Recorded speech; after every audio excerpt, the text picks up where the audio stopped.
Okay, guys, this is Moshe coming to you from Israel and the Galilee, where I've lived for many years. It's the 4th of July, and it's a Friday, and it's 8:45 in the morning in Israel.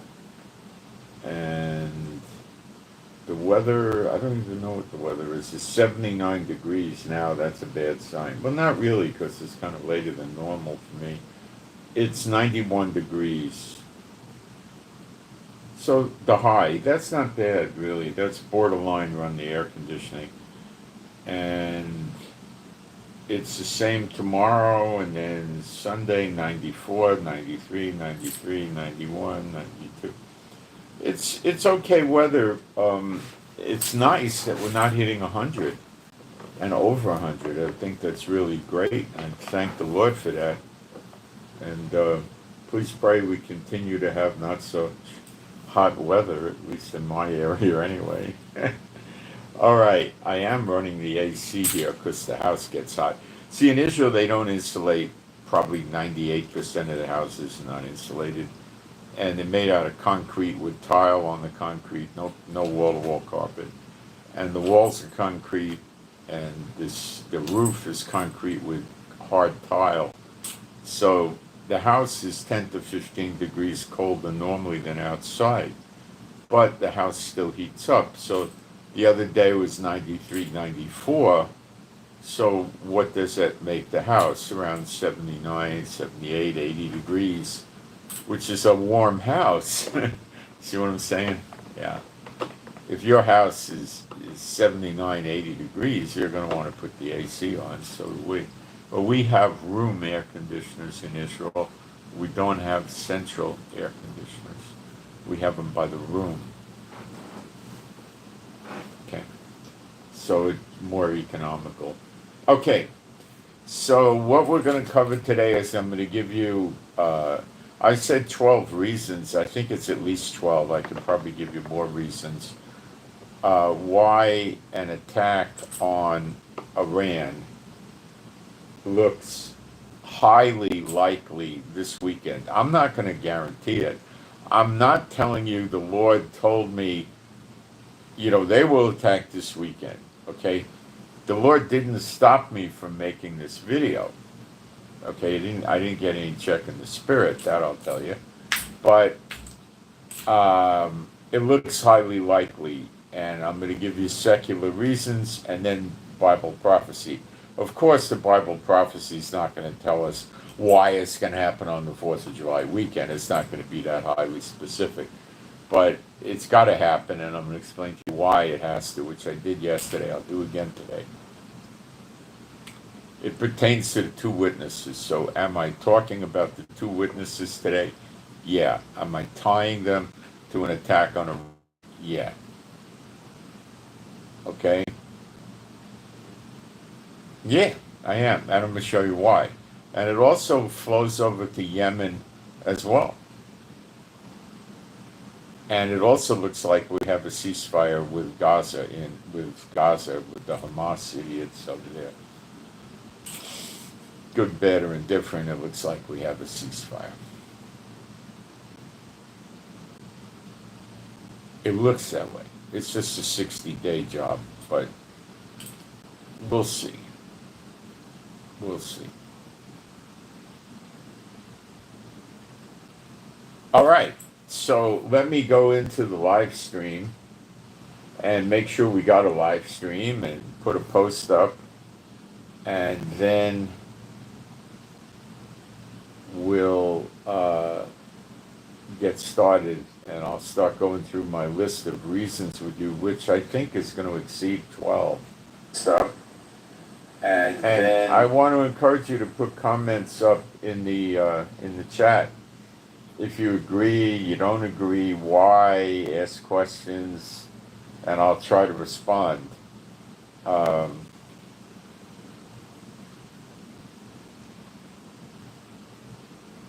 Do I agree Trump is unqualified? I think Trump is highly qualified in a lot of ways with the economy. But I think when it comes to wars in the international front, he's very scared. He doesn't know what he's doing. I also think Trump has a conflict of interest. I'll briefly explain. Go to Google and look up how many properties Trump owns or has his name on it around the world, like his big golf club resort in Ireland, and there's a lot of them around Europe, out of America. Lots of them around the world. They're in Central South America, Europe. Lots of them, lots of them. And the Secret Service ain't going to protect those. So if Trump gets into a tizzy of a war, and some other leaders of countries get mad at him, or some religions, radical religions, get mad at him, then they could start attacking people on his golf courses, shooting people playing golf, shooting people in the dining rooms of the restaurants, and wreck his businesses and ruin his name like that. Have you ever thought about that? No. Did you ever hear anybody else talk like that? No. Is it real? It's real as rain. All you got to do is go look up in Google Trump's foreign properties. There's a stack of them. Billions. I ain't making it up. It's real. Think about it. What did I just say that sounded wrong? Nothing, right?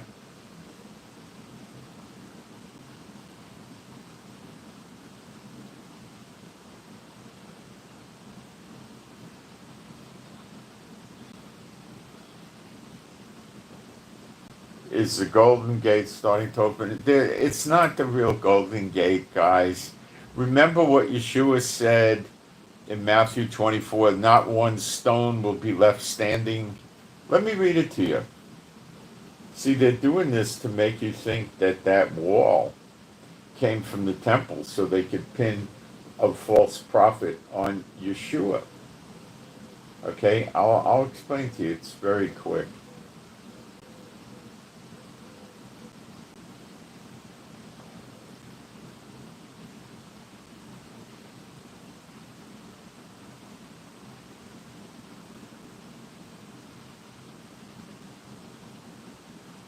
I think it's Matthew 24:3. We'll go there. No, we got to go higher up. Verse 1, Matthew 24:1. And Yeshua went out and departed from the temple. Now, the Bible calls Herod's temple the temple, right? Right here. So we know Solomon's temple was a temple, right? We know Zerubbabel built the temple, right? You can pick it up in Zechariah 4 and other places. That's two temples. Herod's temple makes three, right? The next temple is number 4. So we refer to it as Ezekiel's temple here. But if people are trying to teach you that the next temple is number 3, I'd run away. Because if the blind follow the blind, they both fall in the pit. It's very obvious there were already 3 temples, okay? Be careful. And his disciples came to him to show him the buildings of the temple. Now, what is the word for the buildings? It is Greek number, Strong's number 3619. It means the structure. Let's see how Strong's translates it to English.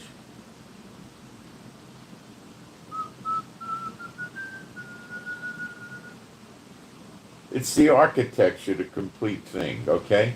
So, to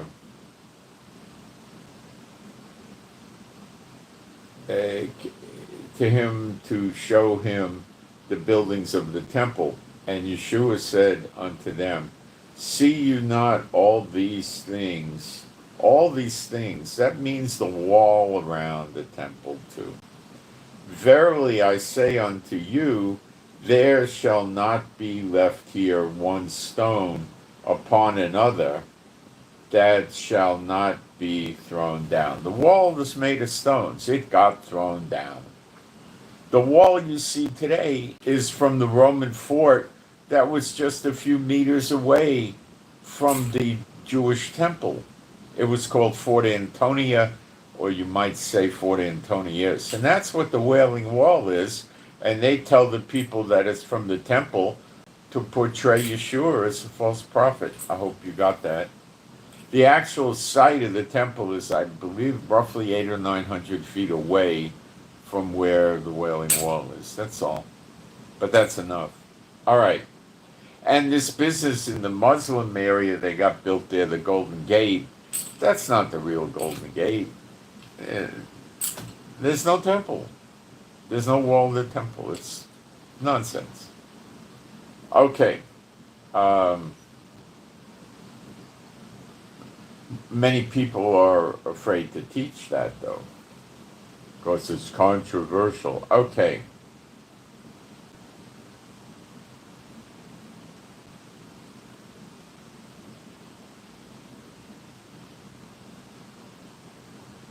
Look at China's properties.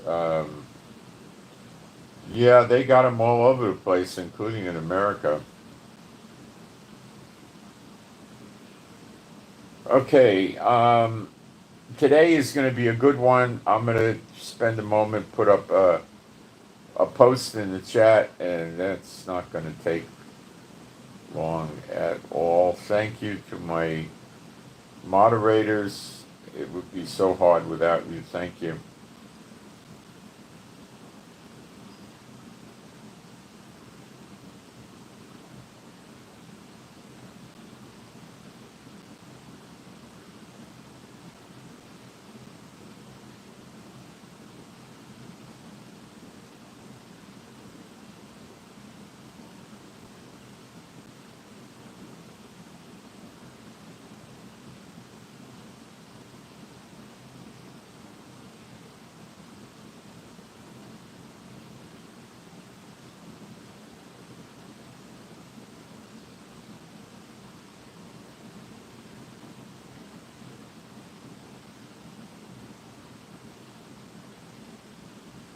Yeah, it's not the wall of the temple. Wall of the temple's gone. I put up a post for offerings with PayPal. Now, there are some countries that are becoming anti-Israel. Some in Europe, some in other places. And if you're there, you might have trouble with the PayPal post that I put up. All you got to do is go to the PayPal in your own country, which could be paypal.de or .be or .co.uk or whatever, and put in my PayPal name, which is up there at the end. It's Moshe Hakon. You just put that in as the person you want to send the gift or the payment to. Enter that as the one you want to go, and then the payment should go through, because you could use paypal.com, which is America, and it'll probably just go through, and then you say you want to send funds to Moshehakon,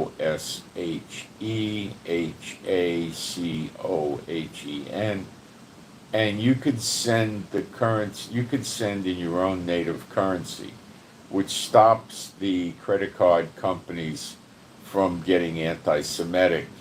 Like if you write shekels, they'll go, oh, the Jews, depending on your country and your bank and the credit card. So all you got to do is go to paypal.com, which is in America, or the PayPal in your country, and transfer the funds in your own native currency, because it doesn't matter, it's the same fees. So you don't have to send it in shekels. You can send it in anything. If you want to send it in US dollars, because that's easy and your bank doesn't care, then just use US dollars. PayPal accepts 100 different currencies. I mean, they'll take anything. I don't know if you could pay with New York City subway tokens, but they'll take just about any currency. So that should take care of that problem, because I know people are having problems sometimes, because they're discriminating against Israel. If you do it this way, it's been tested, it usually goes through, because they have no idea of knowing that you're sending money to an Israeli, because you're not using PayPal Israel and you're not using shekels. So they don't know, and they really don't care that much anyway. Okay, so did I do the praise yet? I don't remember. I've been working so hard since about 5 in the morning. I don't remember if I did the praise. So Anybody care to?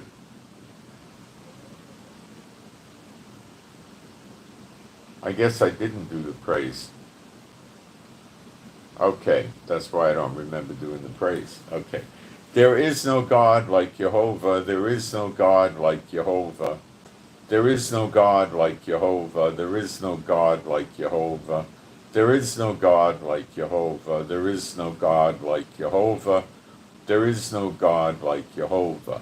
There is no Messiah like Yeshua. There is no Messiah like Yeshua.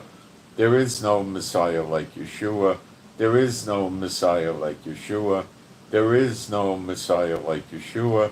There is no Messiah like Yeshua. There is no Messiah like Yeshua. Okay. Yesterday I checked the American. We're going to get started now. One of the reasons. Yesterday I checked the American currency around the world. I checked it against the Israeli shekel. The American dollar's in the toilet. Bad. I haven't seen it this bad against the Israeli shekel for. Dig. This is my iPad malfunctioning because it does ghosting. I think if it just touches my abdomen, it just moves to some other. It's so annoying. But I got it to stop multiple character typing by getting the cover off of there, which took care of the problem. Okay, I don't know how to get rid of this though. It's just the slightest pressure against my shirt or my arm or something and it goes off. I don't know what to do about it. I don't even know if there's anything to be done.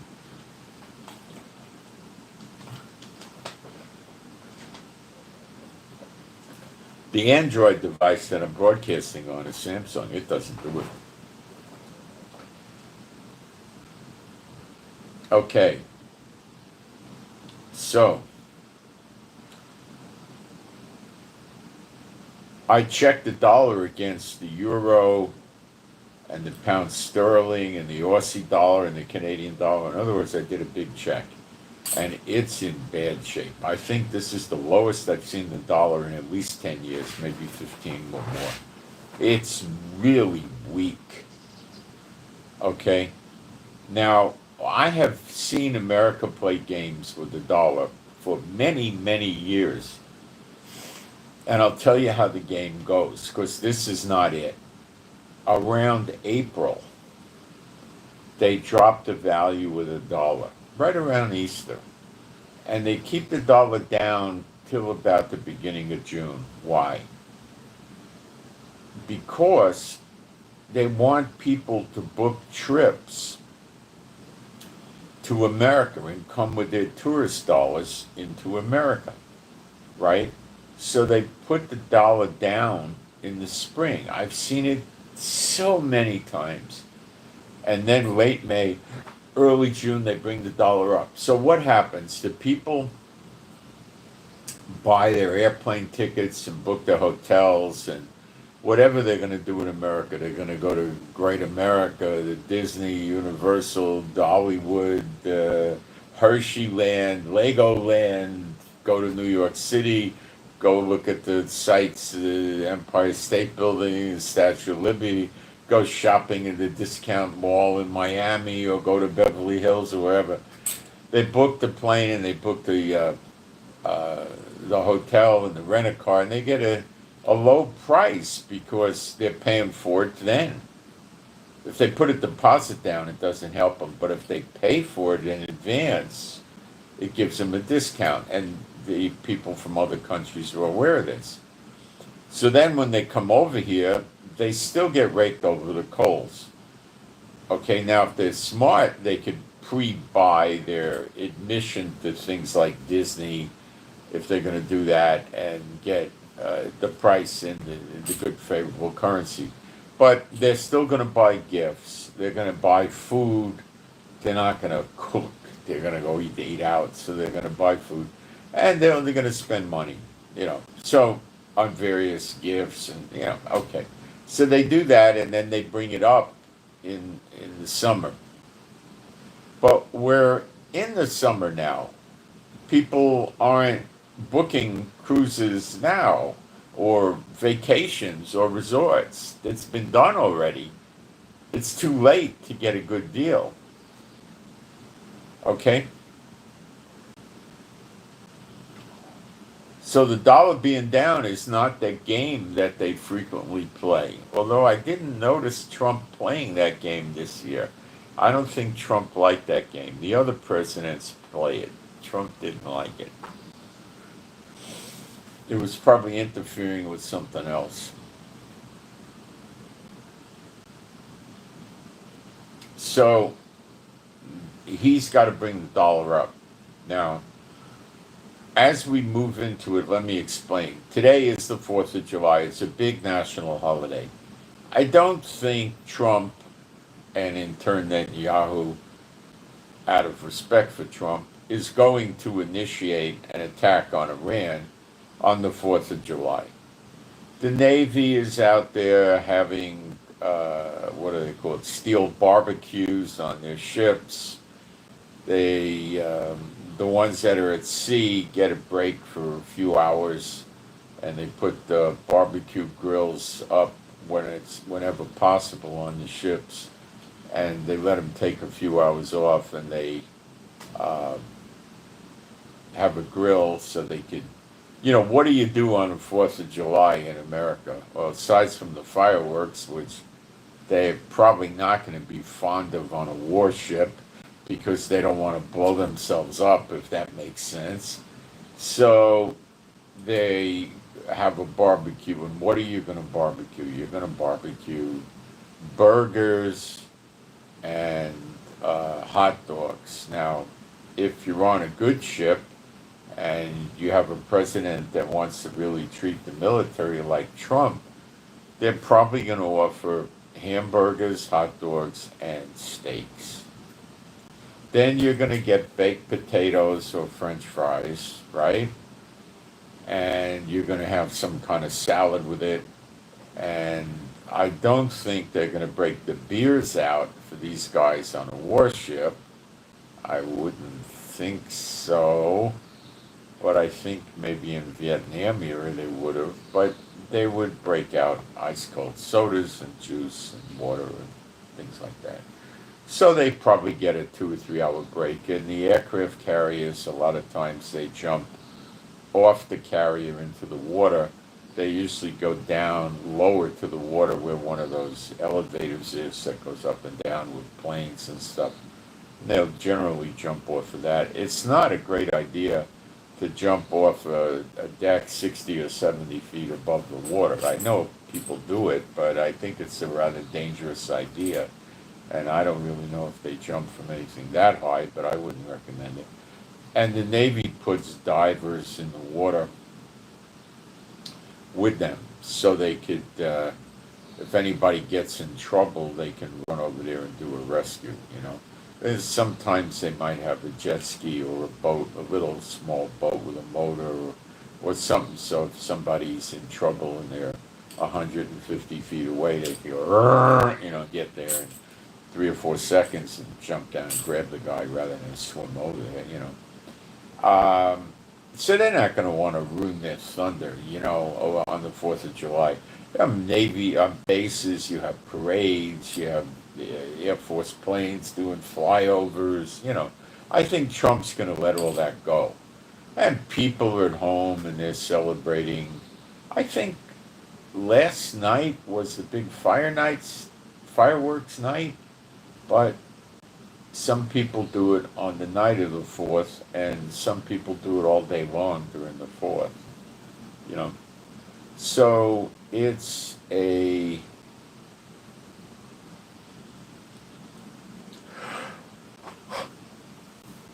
interesting thing. When I did it, when I was in America many, many, many years ago, I used to, anything you had to hold with your hand, I would hold with the pliers. Of course, as a kid, I played with fireworks, and I got burned and hurt enough times to know if you hold them with the pliers and something goes wrong, what's going to happen? The pliers is going to have black smut on it that you can wipe off, and that's it. That's it.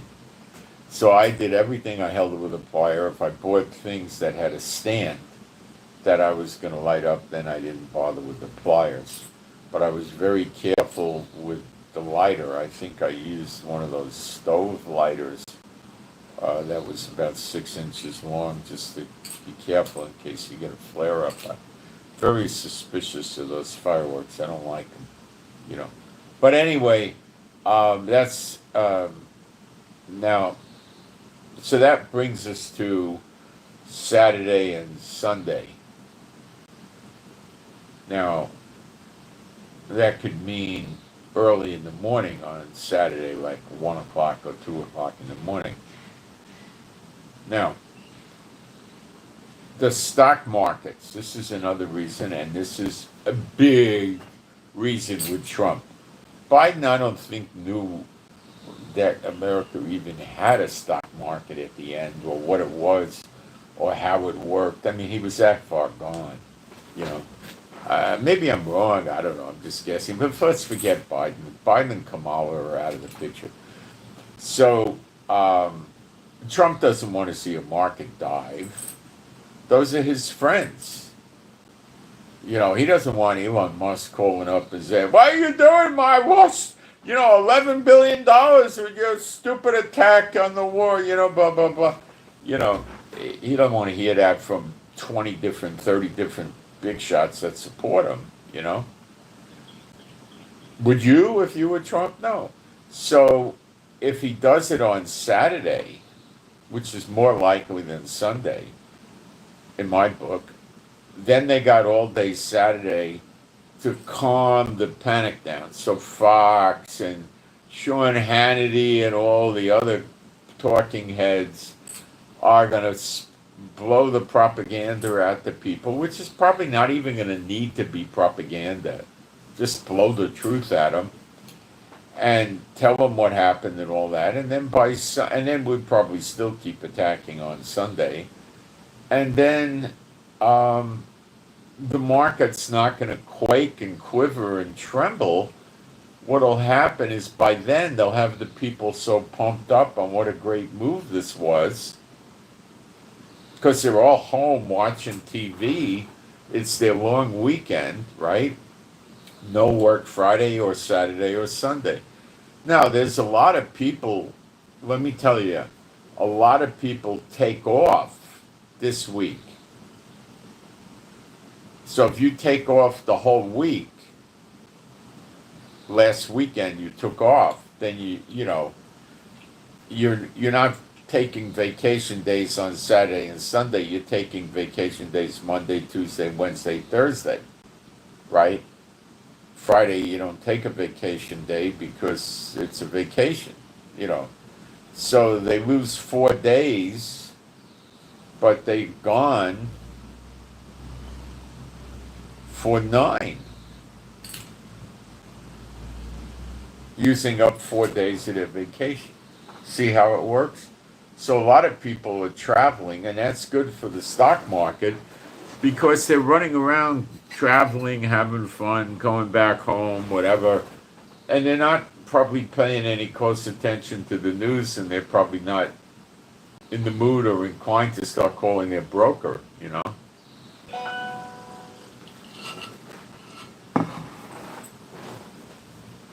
Now, if you're some guy that's got $30 million in the market, you are not going to be very far from your broker no matter what the holiday is.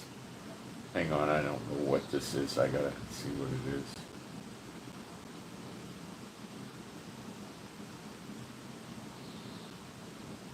Well, it's not addressing me by name, so I'm suspicious already.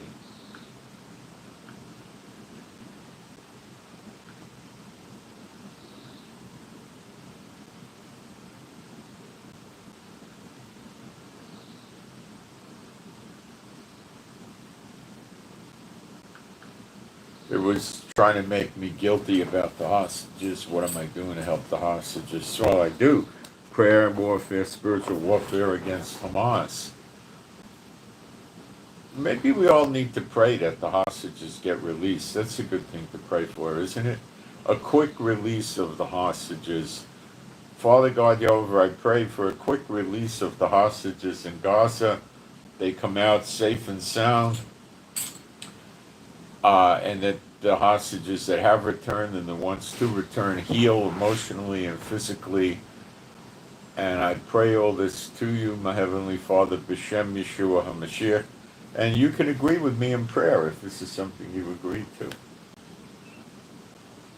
Okay, so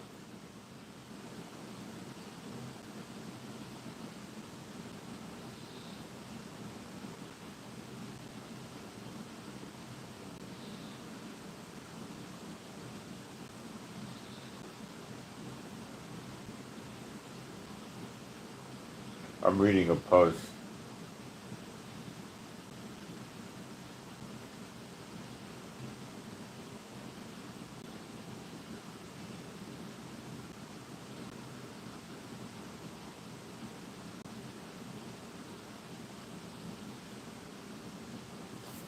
Um,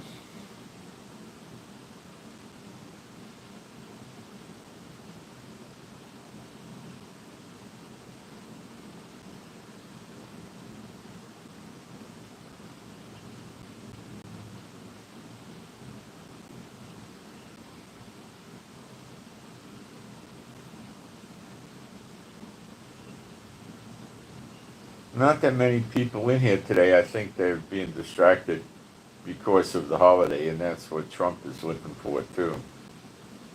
Uh,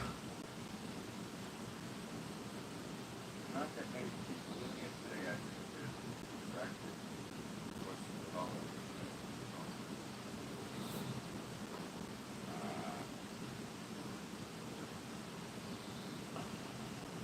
Okay, let's keep going. The market would probably not only just recover by Monday, it will not go down when Sean Hannity and the rest of them get through. It's going to go up and rally. That's what they're trying to accomplish. They want it to rally and they want the dollar to go up. I can't think of any reason why Trump wants the dollar down right now. It's not a good thing.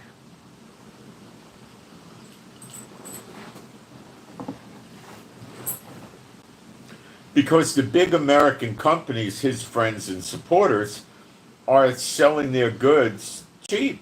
They don't like that. Now, in Israel, the shekel is strong right now.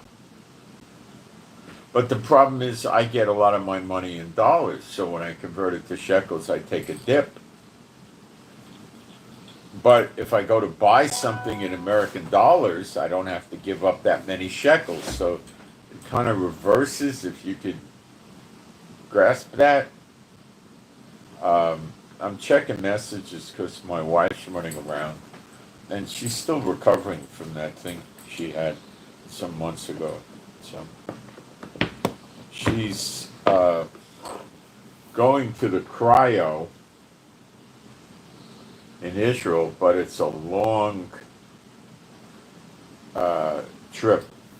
It runs like an hour and a half to over 2 hours, depending. And to take the car is a lot of wear and tear on the car, and you're not getting such a great benefit in the traffic jams of Israel.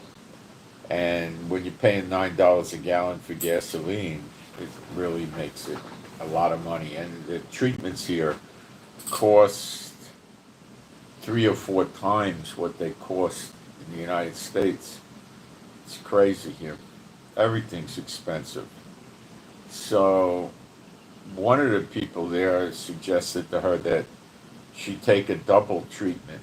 She goes in the morning, gets the treatment. The treatment is 3 minutes, by the way, in the cryo chamber. That's it. And then, I don't know, she could do something for an hour or 2 or 3 or whatever they tell her to space it, and then go do another treatment. So if she does that twice a week, it'd be like going 4 days a week. It would only take in the trip twice, if it works that way. We don't know yet. We don't know how effective that is. And then she, then comes the money factor. That's another problem we got to deal with. But anyway, okay, so the market will probably rally. Okay? And that's a good thing. Now, another reason, Carilla. He's the head of CENTCOM for this area. I think he's a 4-star general. He's not bad for Israel, and Carilla's confidence level so far seems to be, let's say, at least adequate, if not good. Probably someplace between good and adequate. It's not an incompetent nincompoop. Long way from that. This guy's not a moron. Okay, so he was in Israel yesterday. Now, he's not going to stay sitting in Jerusalem when the show goes down. First of all, he probably wants to be someplace on the 4th of July. Maybe he went to Ramstein or something like that, I don't know. But it'd probably be important for him to make an appearance someplace for a couple hours with the 4th of July and, have a hot dog and a burger or something with the guys and, I mean, why not? I mean, that's what generals do on the 4th of July. It's a big thing in the military. So,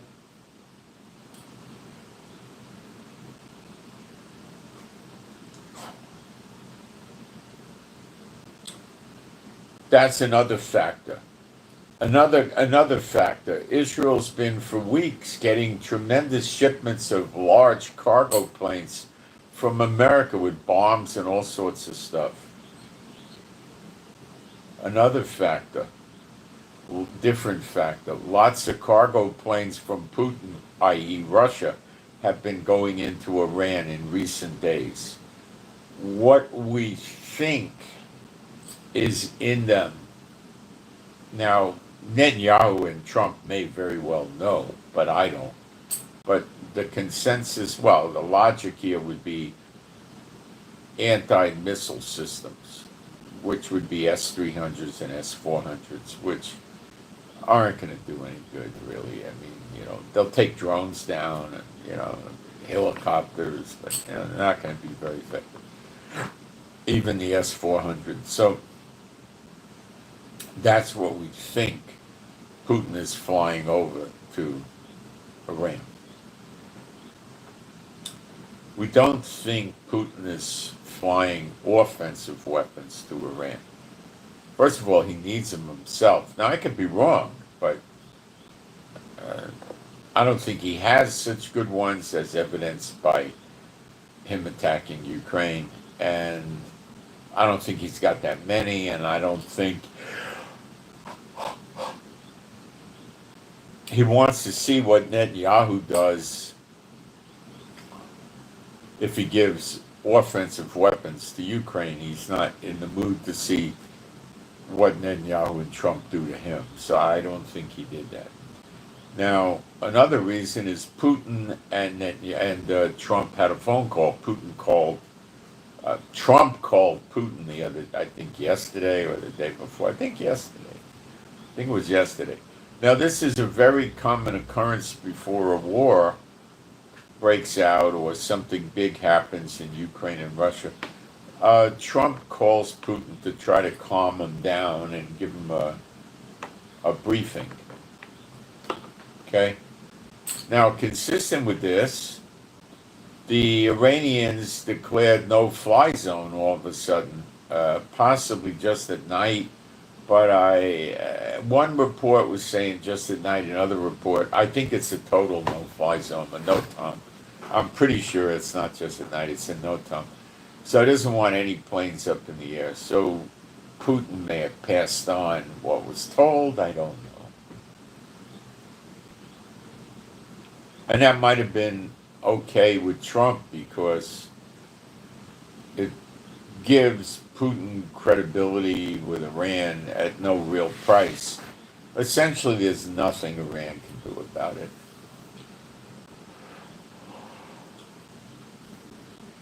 And the hidden benefit here is Iran dragging anti-missile systems away from Russia means that Putin has less of those systems to use to defend against Ukraine, so it helps Ukraine with greater victories. You seeing how the cards are stacking up yet? Let's get some more reasons. The Saudis in Saudi Arabia, the Saudis, they just got the last of their THAAD missile systems, or maybe it's THAD, I don't remember. The THAAD missile systems, which is allegedly the most advanced in the world. Israel has a handful of those from America. They would be rather useful if Iran launched at Saudi Arabia. That would be a rather long-range missile, and it'd be a few 100-mile shot. That's long range, and the THAAD would be useful. So Israel has a conglomeration of anti-aircraft, anti-missile systems in their repertoire of defenses. We have the Iron Dome, which are all over Israel, in all the cities, all over the place. We've got a ton of them.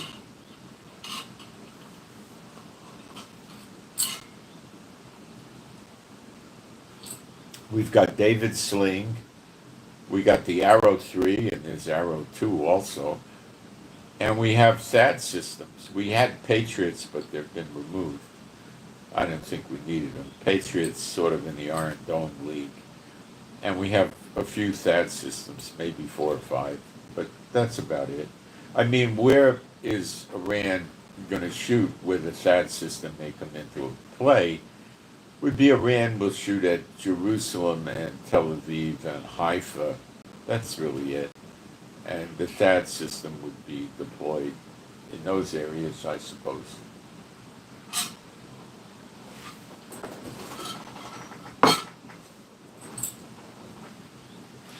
The THAAD systems are movable, so they can be shifted around. And you've got to get THAAD system missiles. They shoot missiles from America, too.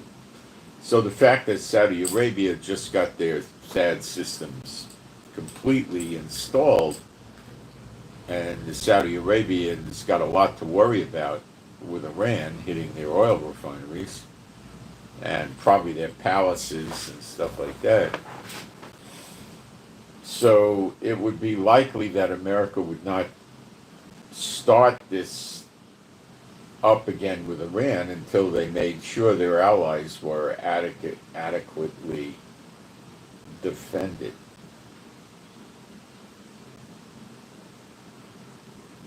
Okay, just in a quick insertion for prayer requests before I forget.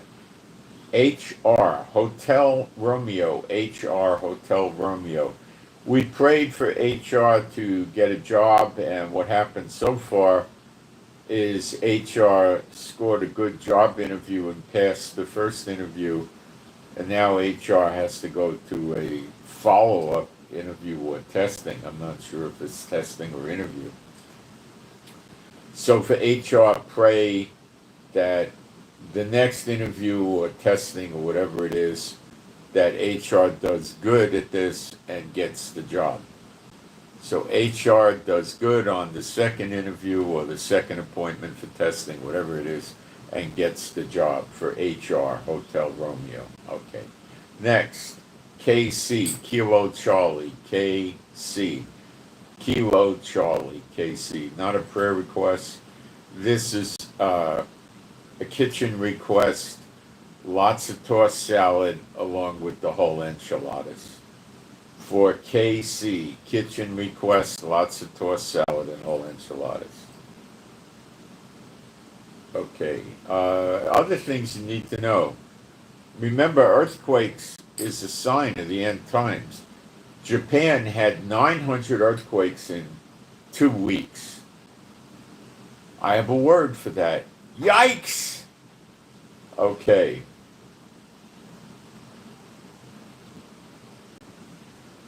There's a Madden fire in Central California. There's apparently fires in Southern California too now.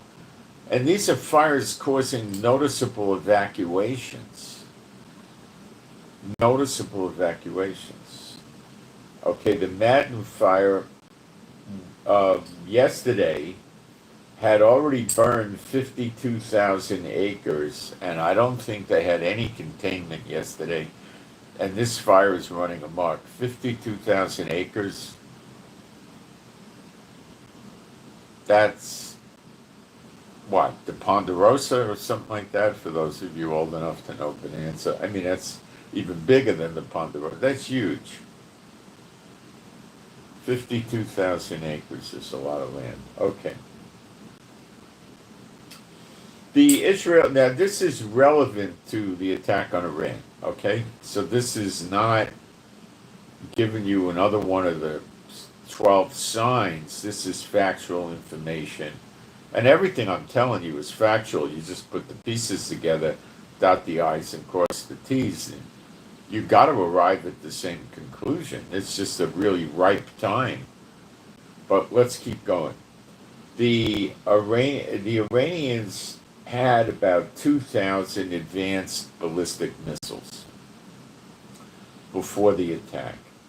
Now, as of when the fighting stopped, the Israeli military intelligence came out with a press release that said they're down to about 1,000. But since then, Israel has been having attacks staged on ballistic missile bases and other facilities pertaining to missiles and other weapons, drones too. So their 1,000 remaining missiles could be down to 700 or 800 by now. I have not gotten any follow-up reports from the government of Israel, but I'm sure they have a good idea. Now,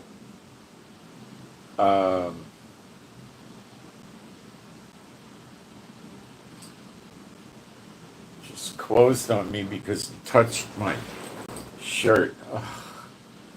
Apple just makes junk, real junk. Everything they make has problems. I wouldn't recommend buying anything from them. Okay,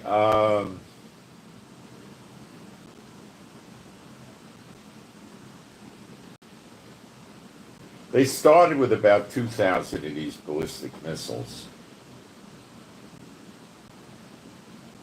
Out of the 2,000 missiles, they had 400 launchers. That's a scary figure because it shows that they had enough brains to understand just having missiles is meaningless. You need launchers. So they're running around with one launcher for every 5 missiles. That, I would normally think it'd be for every 10 or 15. But they were loaded for bear. That's a really high ratio.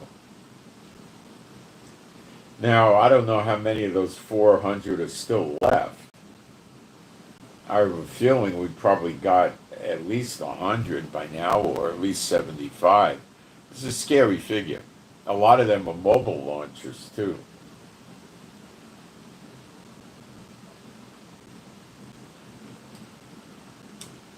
Another reason for a war coming, and not necessarily tomorrow, but the Iranians can reach Europe with these ballistic missiles, just like they can shoot 1,200 miles into Israel. They can get stuff into Europe now.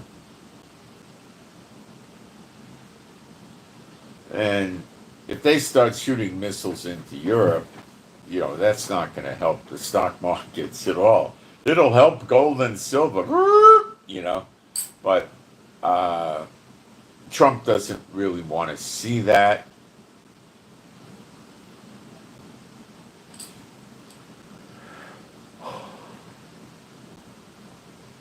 The Iranians have prepped and are ready to close the Straits of Hormuz, which means shut the Persian Gulf to oil and other goods coming in and out. The vital things are LNG, liquid natural gas, which goes on ships. We get that for our barbecues, and the can we have we have 2 of them. It's about that high and about that wide. And even though I'm old, I still got reasonable strength. And those things are really heavy. It's a lot of weight to those. You know, they have 5 foot tanks, but those things are really heavy. You got to roll them on their edge. Now, the they don't want you having a 5 foot tank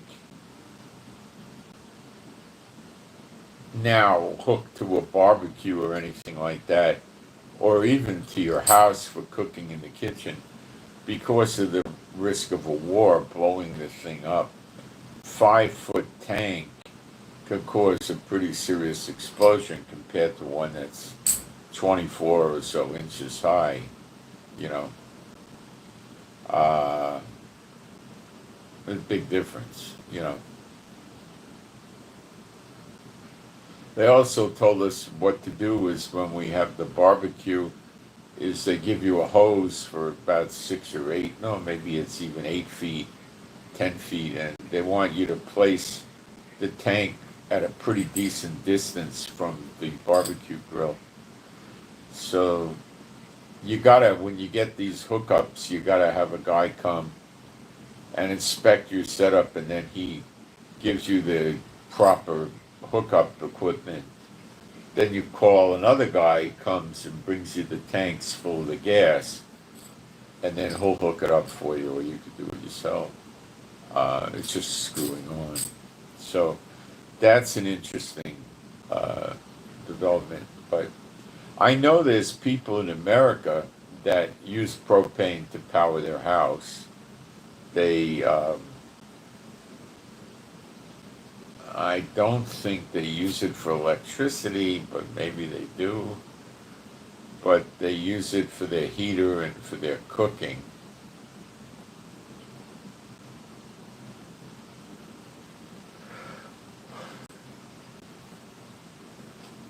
And you could use it to create electricity, I suppose, but I don't think they do that. Well, I know that you could also run an air conditioner off it. So you could run your heaters, your stove, your oven, your air conditioner, your hot water heater, stuff like that. And these people get a tank that it's about 10 or 12 feet long, and it's about 4 feet wide, maybe more. It's probably 4 feet by 10 feet or something like that, around that, right? And it's huge. And a truck has to come out and they deliver it and they put it out, and that would be the natural gas that they would buy for a year or a year and a half. And they generally put that like 50 feet away from the house, because if that manages to go up and explode, it's really bad. But 50 feet is probably not that bad. you know.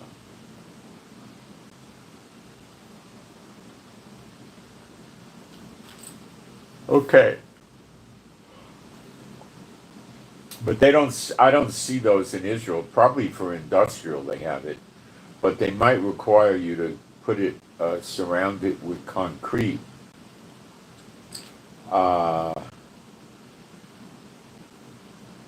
so if a bomb comes, it's not going to blow that up, because that's probably going to make a lousy fire.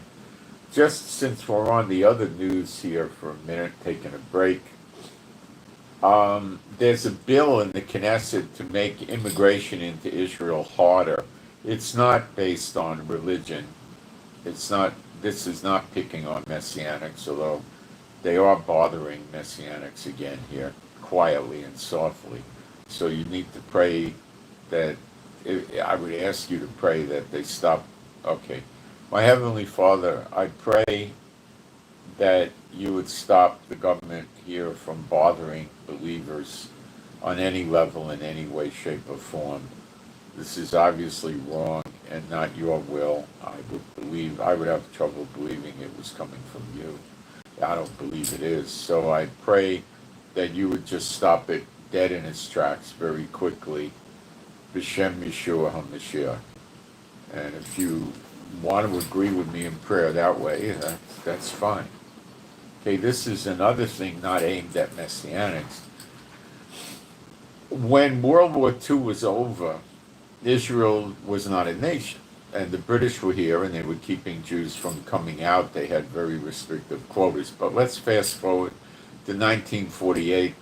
The British left on May 15th. Israel declared independence from nobody because the British had left, but they like to say they declared independence, but from who? I don't know. It was nobody. But anyway, and they changed the name from Palestine, or Palestine or whatever, to Israel, and they created immigration laws. Now, they were trying to help a lot of people that were messed up with the concentration camps, not just from Hitler, but they had them in other countries around Europe. Many other countries were running heavy persecutions against the Jews with camps and detention and lots of things. So they wanted people to come to Israel. They were going to run the kibbutz movement and the moshavs, and they wanted people that were going to work hard and wanted a better life than what they had, which was nothing.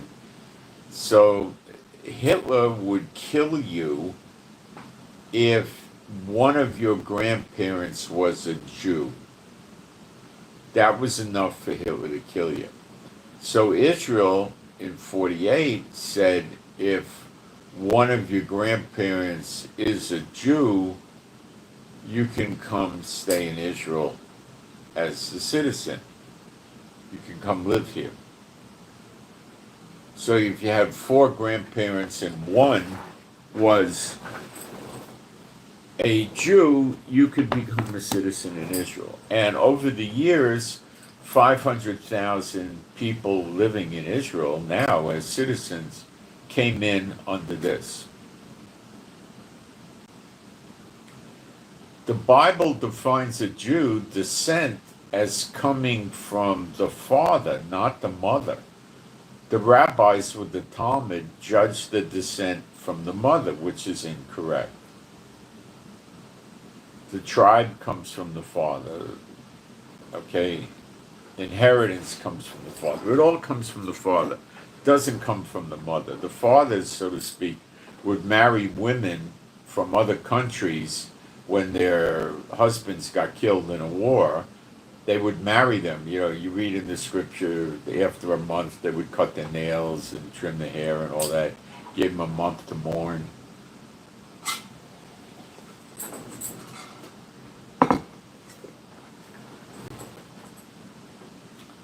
Okay, so they would do that, and if it was descending from the mother, God never would have let them do that because they would have been reproducing non-Jews. But because the father was in one of the tribes, it worked out. I rest my case right there, you know. So they have it wrong, of course, like everything else, like the Wailing Wall, it's all the same garbage. Okay, so let's go back. Now remember, half of Israel is secular. They don't like the rabbis either.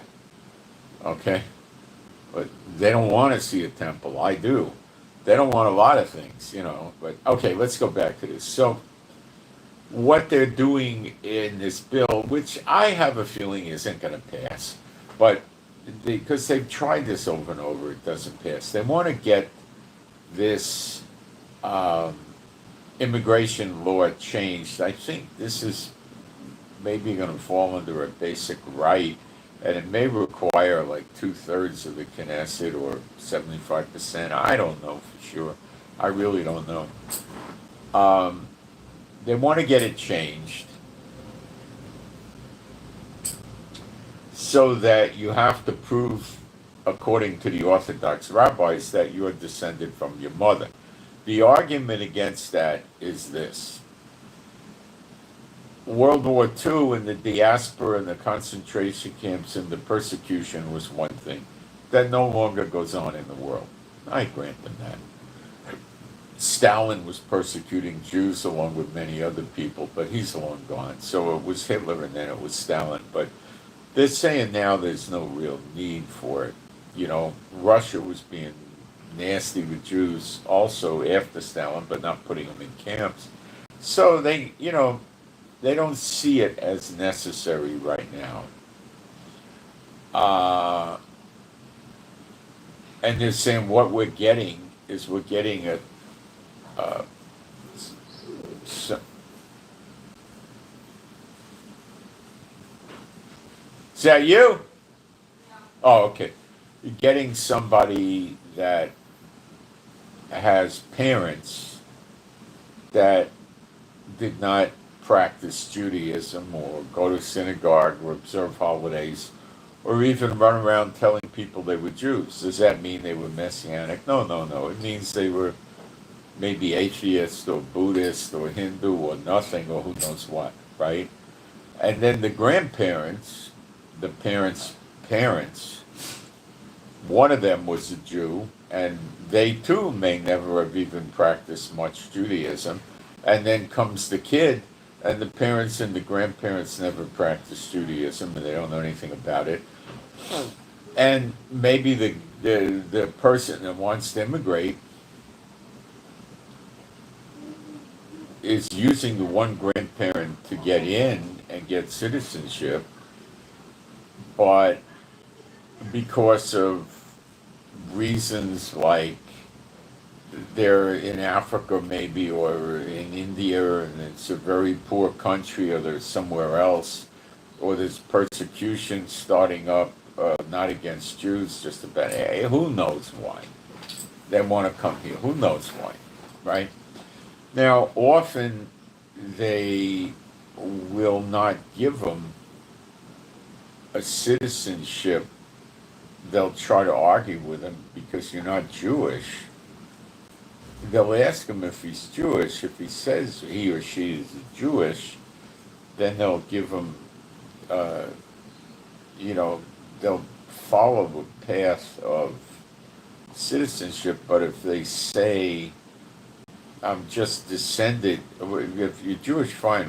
Were you bar mitzvahed? Were you married as a Jew? Were your parents buried in a Jewish cemetery? Where's the rabbi certification for that? And all this stuff. They don't bury you in an Orthodox Jewish cemetery unless the rabbi approves of it. So, stuff like this goes on, and what then? So, um,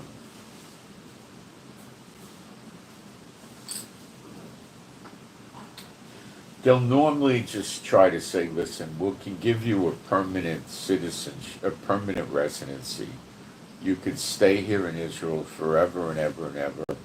Your children will be a permanent resident. If you get married or you have a wife from another country, you want her to come or a husband, they'll be a permanent resident. But it'll take 5 years to process them, not you, or something like this, right? You won't get an Israeli passport and you won't be able to vote. Other than that, there's no difference between you and a citizen, except your children will not necessarily have to go in the military. They can if they want to, and they also don't have to. That's how they stack it, okay? And if the people protest, then they can deny them citizenship, and it goes to court and stuff like that. They can get ugly about it. So they want to change it to the rabbi has to say, an Orthodox rabbi, they have a list around the world, will say they consider you Jewish and thus you're eligible for Aliyah, which is to make immigration to Israel. And they prefer that you do this with an organization called Nefesh B'Nefesh outside of Israel. So you do it in your home country and they help you with all the documents, and they are looking for people that have been going to a synagogue for 12 years and their parents went to synagogue, and it's an Orthodox rabbi, not a Reform or conservative. And the rabbi in the synagogue they went to is probably not on the list of the ones that the immigration uses, but they could contact that rabbi and talk to him, and he says, yeah, the parents have been coming here, the grandparents, the kids are coming here, they all come here, they get bar mitzvah, they get married here, but then they'll be very quick to go for it, And then they process them with all the required documents from, let's say, United States or London or wherever. And then when their citizenship is approved, they um, they get a ticket. If you need it, they give you a free ticket to Israel, a one way, of course, and then you fly into Israel, and at the airport, they give you your identity card. It's called a two dot sahoot. It's a photo identity card. It's the most highly sophisticated identity card I've ever seen. It has holograms that move around. It has things on there that are elevated. I mean, it is super sophisticated. You know, I don't know if there's really a problem with those being counterfeited. I think it'd be very, very, very difficult. You know, extremely. So they want in this bill to eliminate the ability for somebody to come and make Aliyah to Israel and be a citizen based on one of their grandparents being Jewish. So it could be the grandparent on the father's side was Jewish, and then his kid wouldn't be Jewish in the eyes of the rabbis because the descendancy comes from the mother, and he married, let's say, a non-Jew, somebody from Greece or Italy. Okay, so now the parents, according to the rabbis, had no Jewish lineage, and then this son or daughter who wants to make Aliyah from the parents is hanging the whole thing on one Jewish grandparent. So they, and these people are going to say, no, we're not Jews. We didn't grow up Jews. We never observed. We never called ourselves Jews. So that's what they want to get rid of. So, I mean, it's not that radical, but I just thought I'd bring it up. Will it survive the Knesset? I don't think so. I don't know. Netanyahu's in favor of this, but Netanyahu's in favor of anything that stops Aliyah. He's anti-Aliyah. He doesn't want more Jews coming to Israel. He wants less. That's the sad thing with this bump. They're not talking about reversing anybody's signature, anybody's citizenship that came in like that. Like people that came in 1976, and they're not going to do that. People are losing their patience with the rabbis in Israel for some years now. They don't like it. Netanyahu favors them, gives them money for them to go to the yeshivas and draft exemption, and the people are boiling over about that.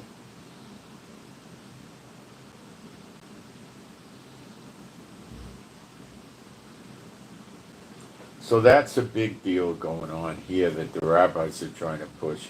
If they can push this, what they'll do is they'll come back a year later or a few months later and try to push another bill. And they want to get everything down to the point where if you're not an ultra-Orthodox with the black coat, the black hat, the black shoes, and the white shirt, you can't immigrate to Israel. That's where they'll stop, at that level.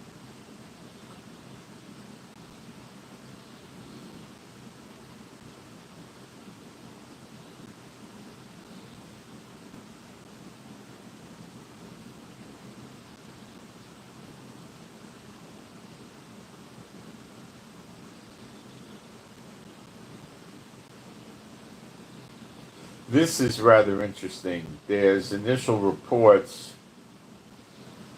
that indicate there were multiple missile strikes and massive explosions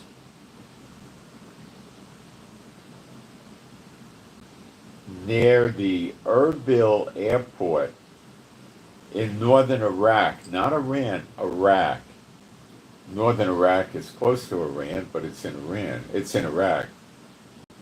And it was alongside and while this was going on, there was a drone flying over the U.S. Hair, Hair base. So the explosions were happening very close to this military base in Iraq. This is rather recent, so I don't have the breakdown as to what happened yet, but I'll get it. I'll put it up on Telegram. But it was definitely worth mentioning, right?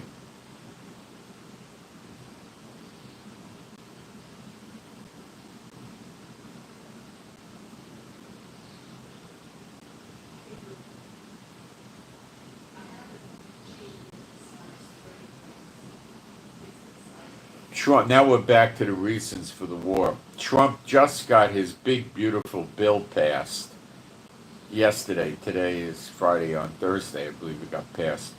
So both houses, the Senate and the House of Representatives, have approved this big, beautiful bill of Trump's, which Elon Musk can't stand.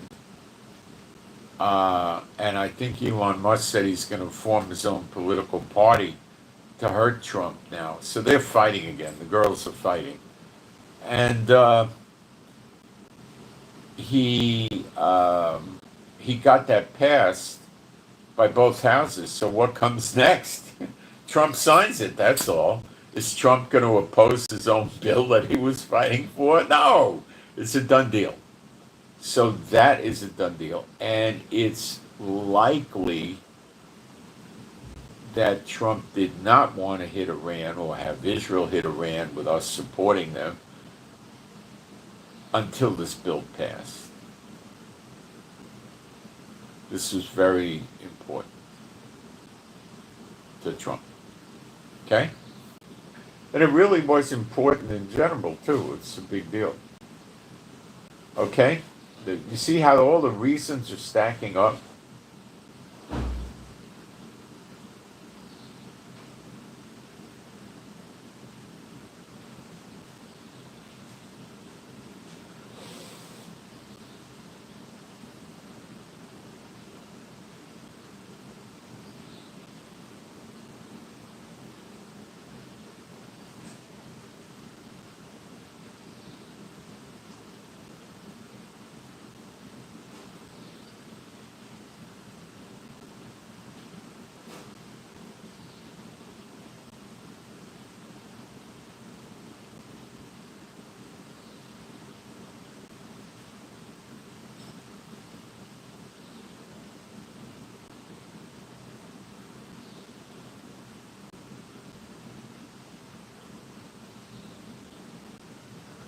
Another good reason, we now have a scheduled negotiation next week between Trump's negotiator and Iran. Now, Iran was saying we have no need for negotiations.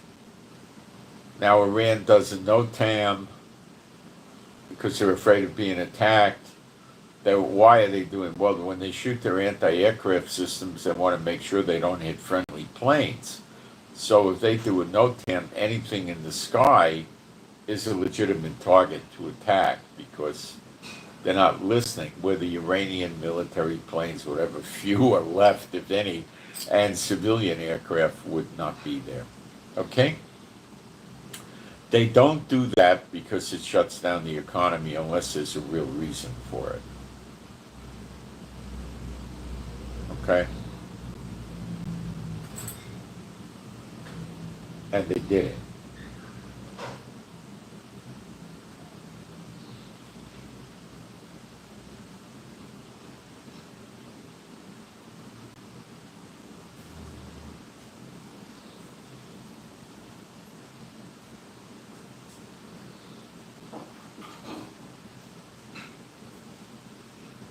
So the negotiations is a way that Iran uses to calm America down, because if he calms America down, the thought is Israel won't strike. And Iran and Israel, America is dancing to Iran's music and saying, okay, we'll have a meeting. Now, how does that work? Because then Iran says, well, you went into negotiations with us, and then you attacked us. That's what Japan did to you with Pearl Harbor, you vermin, you. No. What is Trump going to do? Well, Israel's going to attack initially. Trump will sit there at the negotiations, well, Witkoff probably or someone else, tongue in cheek, and say, well, Mr. Psychopath Iran, we didn't attack you. Israel did. They're their own country. Like, you have the Houthis in Yemen, and when they attack Israel or American warships, you tell us, well, the Houthis do what they want. You know, they did it. Why are you coming to us? Well, same argument we're using with Israel attacking you.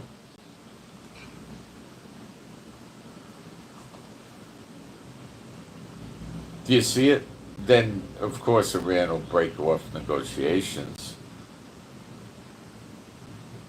Or not. Maybe they'll just stay in it. But Iran's just trying to buy time to repair and refortify their nuclear facilities, get their hands on more missile launches. Now, maybe Russia gave them some missile launches too, I don't know.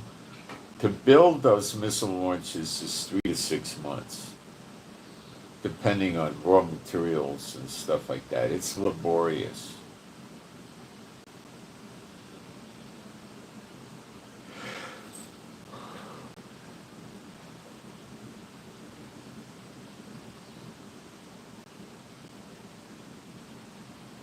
So I would say that's another sign to me that Iran sees this attack coming, because they know they're insulting America by, all their commentaries. We're going back for more nuclear material, and we're refortifying our facilities and rebuilding them and getting it going as quick as we can.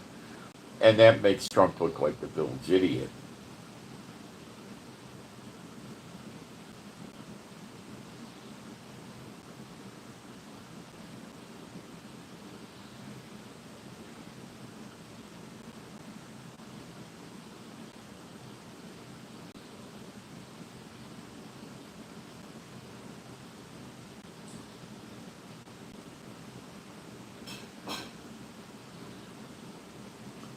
Okay. Marco Rubio, another reason, canceled a trip to, I think it was Japan, somewhere in Asia, and said the reason he canceled this trip pertains to the Middle East. Ta-da! That one comes on a silver platter, doesn't it?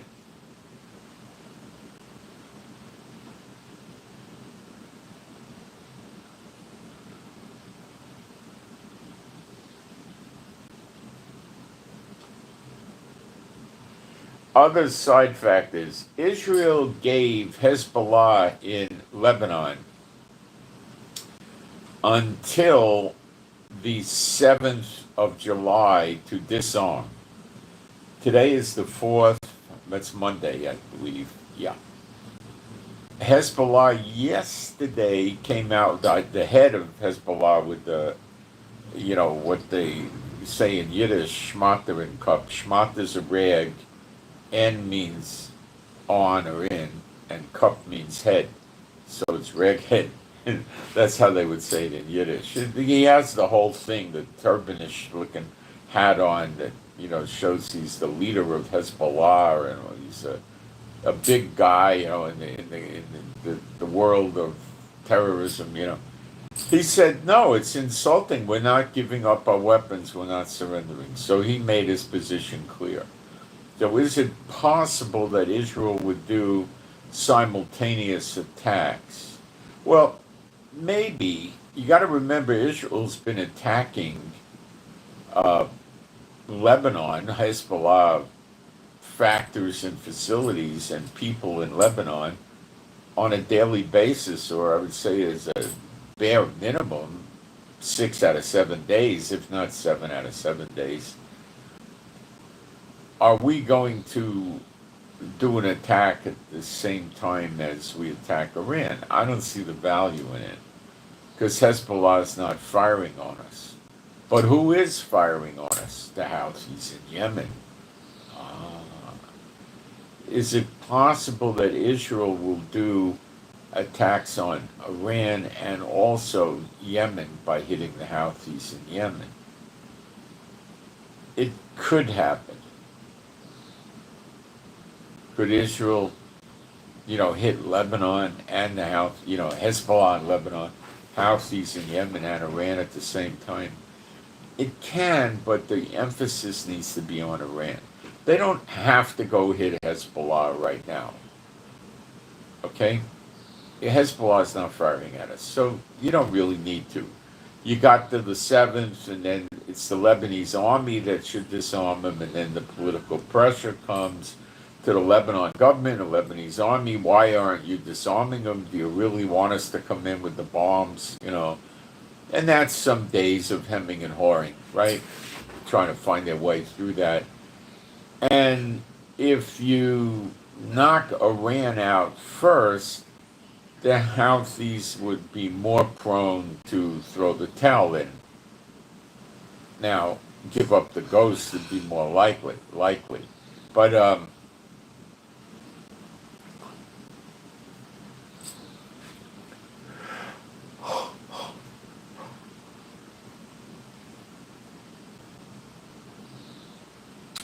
the Houthis are out of their good missiles because their missiles are failing. They launched at us again last night, and they failed to reach Israel.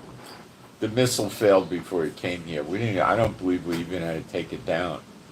So I'm not so sure Netanyahu wants to hit them, but he might.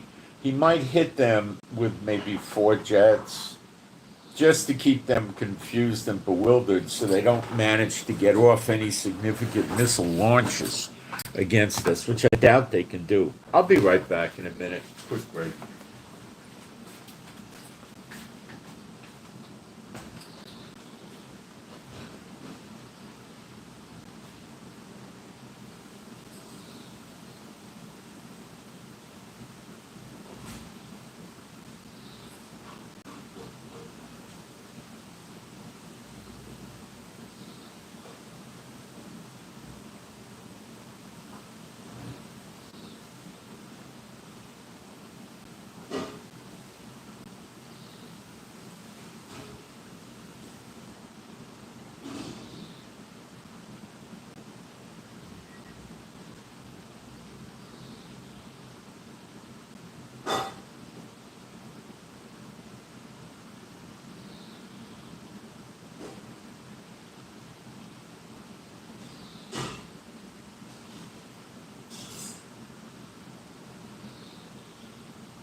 Let's go back to the attack at the airport in Iraq.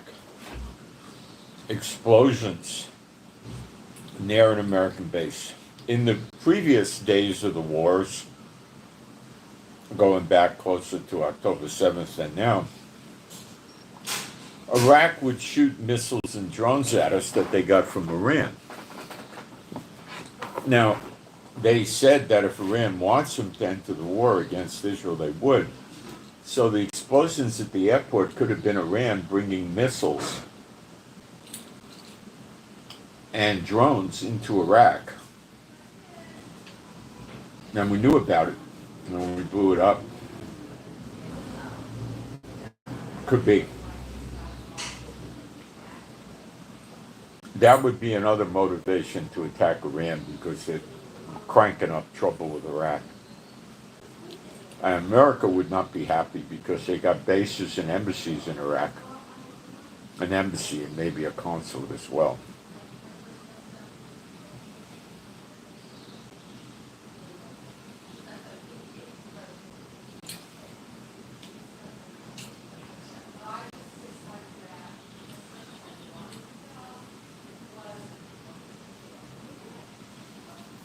Iran can't reach America with their missiles. But it's coming out that they can reach Europe, and I believe it, because they could take 1,200-mile shots at us deep in Israel. I estimate about 1,200 miles. So,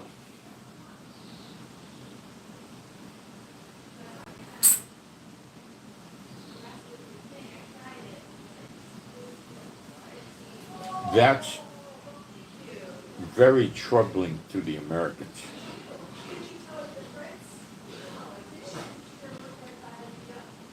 America has a lot of bases in Europe. The UK helps America fight Iran and the Houthis, and it's scaring Trump. He doesn't like this. I think Trump has woken up to the concept of the ballistic missiles of Iran got to go too. Okay.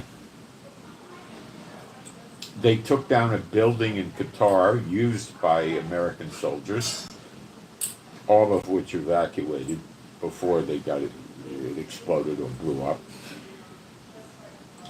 They also hit the embassy and maybe a military, I think it was a military base in Iraq also. The embassy got hit 1 million times. So they don't like that. In the past, it got hit a lot. So I think Trump woke up to the fact that they got to get rid of the ballistic missiles Iran's running around with.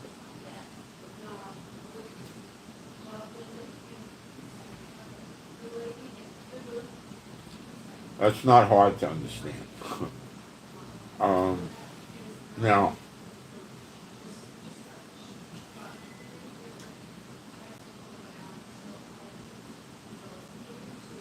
the way I see it is Israel will open up the attack.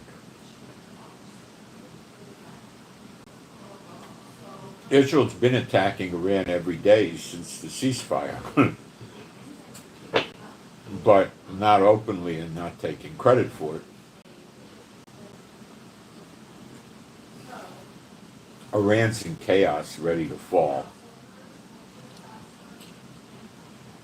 The Mossad is saying they're being approached by IRGC soldiers that want to defect. They're trying to save Iran. And they realize that Khomeini's got the brain of a pigeon, not a homing pigeon, a dumbbell pigeon. And he's mentally ill. Or maybe he's dead, we don't know.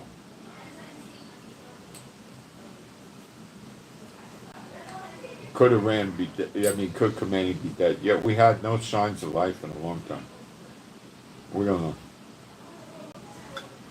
I'm sure Netanyahu knows and Trump knows. Or they may not know. If they knew, they would tell us. I'm sure they would. I'm probably not sure. You could have severe PTSD, post-traumatic stress disorder. He could be nuts, worse than that. He might have had physical problems like a heart attack or a stroke or something. Could be paralyzed, I don't know. So the Mossad is advertising, dropping leaflets with phone numbers and ways to contact Mossad agents in Iran and elsewhere, I suppose. And it's saying if you are not receiving your paycheck from the Iranian government, which is probably the paycheck for the month ending June, we really want to hear from you, which means they're going to give these guys money.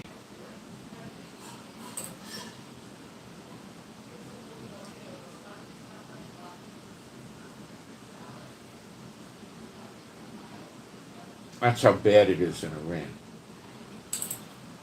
People don't know who's in control. The opposition is all over the place. the IRGC are killing Iranians, and the people are threatening to kill the IRGC for revenge.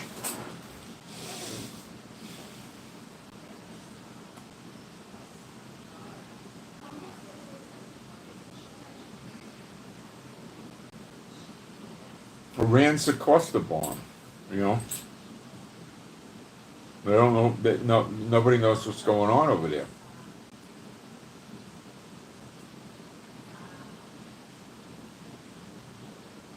If Israel starts it, is Israel going to hit the nuclear facilities? I doubt it, and I sure hope not. Maybe Israel will go hit the nuclear facilities that were supposedly not hit the last time because they were so-called secret hidden nuclear facilities or some nonsense like that. But I don't think Netanyahu's that much of an idiot.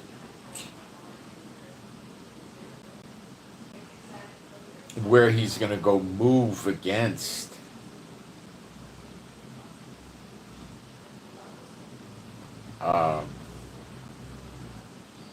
nuclear facilities when the real threat to us is ballistic missiles. I mean, I don't think he's that dumb.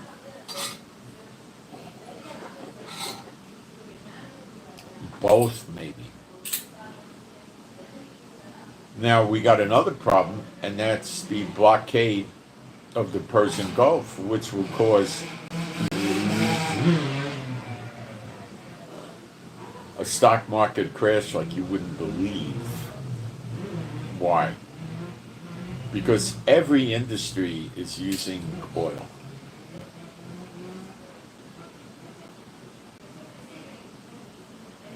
Except maybe just pure internet. Okay, but even then they use electricity, which uses oil.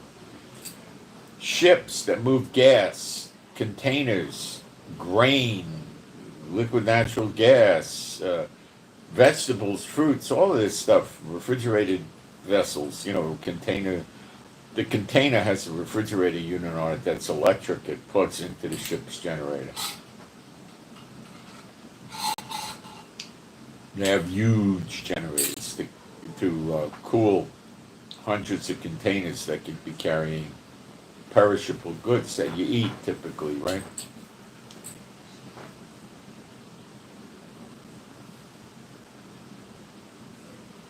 Trucks, railroads use diesel to run the railroad.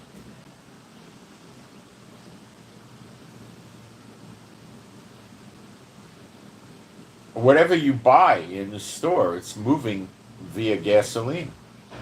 It's going by airplane, which is fuel. It's going by ship, fuel. It's going by railroad. It's going by truck. And you're going to work by car or bus or train or something. Yeah, you got a couple of electric solutions running around with electric trains and stuff like that, but they're using electricity. It's probably being made with fuel.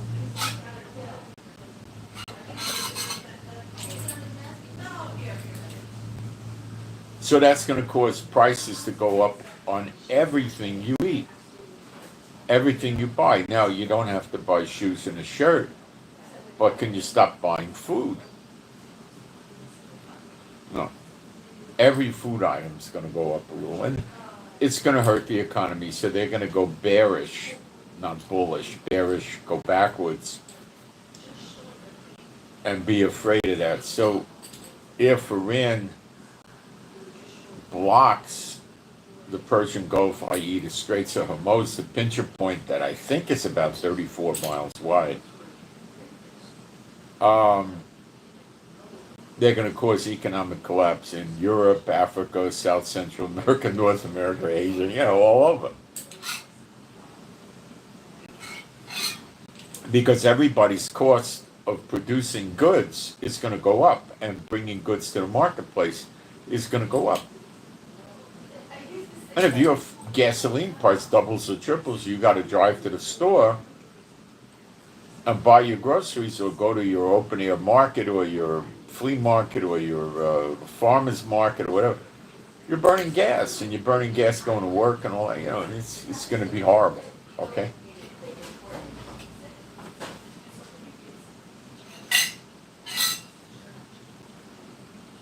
So I think Iran's threat with their hybrid Navy vessels, which are container ships modified to launch drones and missiles out of the containers, the missiles, and they have drone aircraft carriers where they actually built a container ship and they took the deck and they put a ramp on it, and the drone takes off in the ramp and goes and flies away. These are not little 1 foot or 2 or 3 foot drones. These are drones the size of a small car or a car with wings. They might have an 18-foot wingspan. These are serious drones that could fire missiles and have big explosives. And these, now that ship you could recognize, it looks like an aircraft carrier for drones, but the container ships can also launch drones, and they just keep them inside the deck. And the containers have missile launchers. They open the roof, push a button, the roof opens up, the missile launcher goes, fire. They put 1 or 2 missile launchers and missiles inside these things. Now, if they get close to America, they'll hit America. And that takes us to Revelation 18, doesn't it? Sure does. The great city is Washington, D.C. Yeah, it brings us right there, doesn't it? And there's so many container ships floating around in the waters by America. They don't know where the heck they are. Remember, they managed to get from mobile missile launches missiles 1,200 miles into us. Now, these missiles are flying according to what I'm picking up with an optical guidance system. A camera, taking constant movies of the landscape, the land, and computer analysis and looking for, I guess, landmarks or points and keeping itself on path that way. How the heck do you use an optical guidance system across the Atlantic Ocean? Anybody, raise your hand if you know. I'm kidding. You can't raise your hand. You can't, because the Atlantic Ocean does not have landmarks to speak of. What would they be? A wave? Flipper bobbing up out of the water? Orca the whale? What are you going to look for? The water's constantly moving. You're not going to be able to determine where you are by taking videos of the water. So I don't believe they can lob missiles into America, period, from Iran or Europe or anything. I don't believe Russia can or anyone else can. Then they're not going to be able to guide them. There's no GPS in the middle of the Atlantic unless they put a series of warships out there to guide the missile. That would work. Could these warships be disguised as container ships? That would likely work.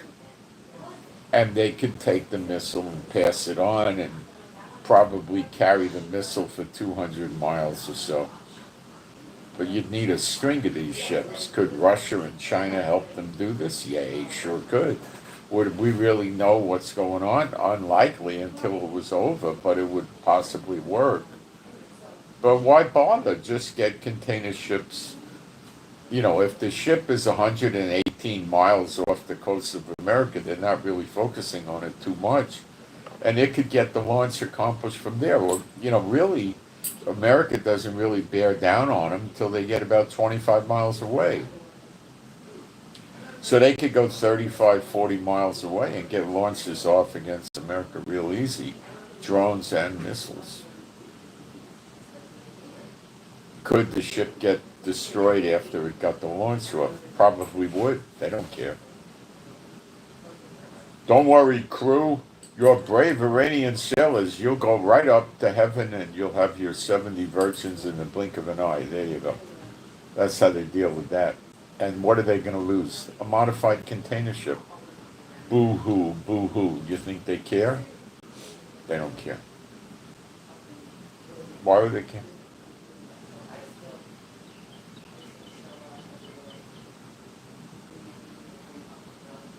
I mean, they'd rather not lose the ship, and they're probably going to try to run away, but if they lose it, they lose it. I don't know how many modified container ships they got. They got a lot of money. They could buy container ships or get the use of them or something like that, and all they got to really do is put 4 or 5 containers on there, each container having 1 or 2 long-range ballistic hypersonic missiles and launch. You know.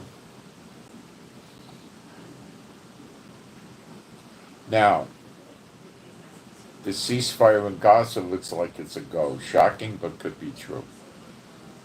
Hamas is giving us indications that they are going to go for it. It's going to be a 60-day ceasefire. There's at least 100 people a day getting killed in Gaza, with double or triple that wounded every day. So they're going to do a 60-day ceasefire and roll out 10 of the 20 living hostages during the 60 days, along with dead body hostages, as they like to call it. And let me continue.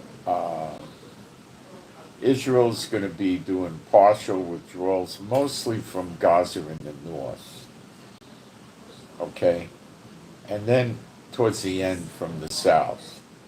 And the idea of this is to, during this period, there won't be fighting, so it would be possible to conduct long-term peace talks, ceasefire permanent talks.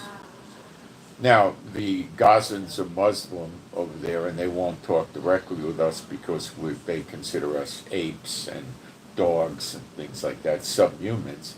So they use an intermediary, Qatar, probably. Now, Qatar is a real, excuse the language, scumbag operator. They bribed Trump by giving him a $400 million jet, and they're politically active. And they give money to Hamas, and they give money to all these terrorists, big time. And Trump looks the other way. They dropped a $400 million plane in his lap, which he turned over to the government. Qatar is the scum of the earth, okay? All right? If Iran doesn't get rid of Qatar, the 2 witnesses will.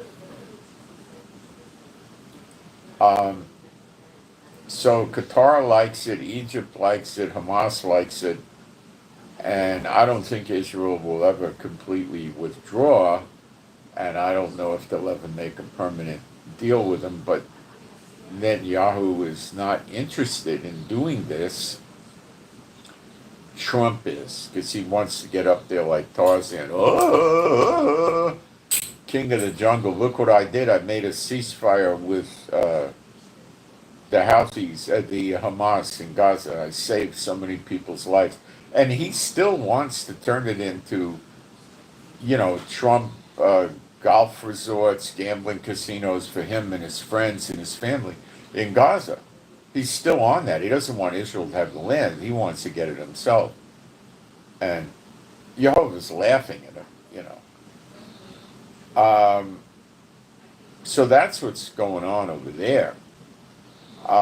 So Netanyahu has to go along with this because of his relationship with Trump. Now we get into another reason for the attack on Iran. Netanyahu needs another war. Otherwise, he's going to have to go to court. The Attorney General of the Supreme Court are going to make sure he goes to court pronto tanto, and his conviction is likely going to come through for corruption, and he's going to get several years in jail, maximum 16, probably 2 to 4 years, plus huge penalties. Probably cost him his mansion-esque type house in Caesarea,